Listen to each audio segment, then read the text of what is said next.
Assalamu алейкум, урматтуу жаштар. Бул кайрылуу сиздерге багытталмакчы.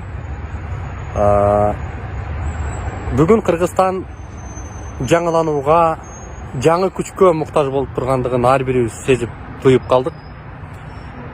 Бул учурда биз жаштар биригишибиз керек. Бүгүнкү Кыргызстаныбыз жөндөн жөн же жеңил жол менен бүгүнкү доорду жашап жаткан жокпуз.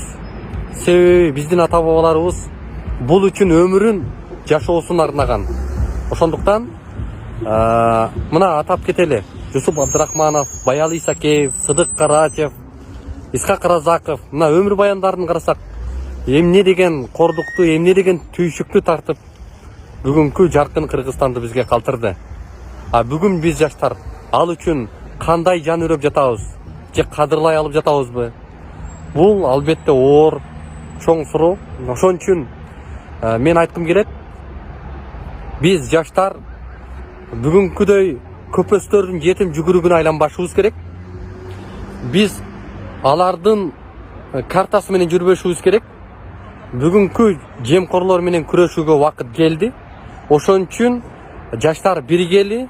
Аскар мырза, сиздин кайрылууңузду көрдүк, абдан кубаттайбыз, колдойбуз.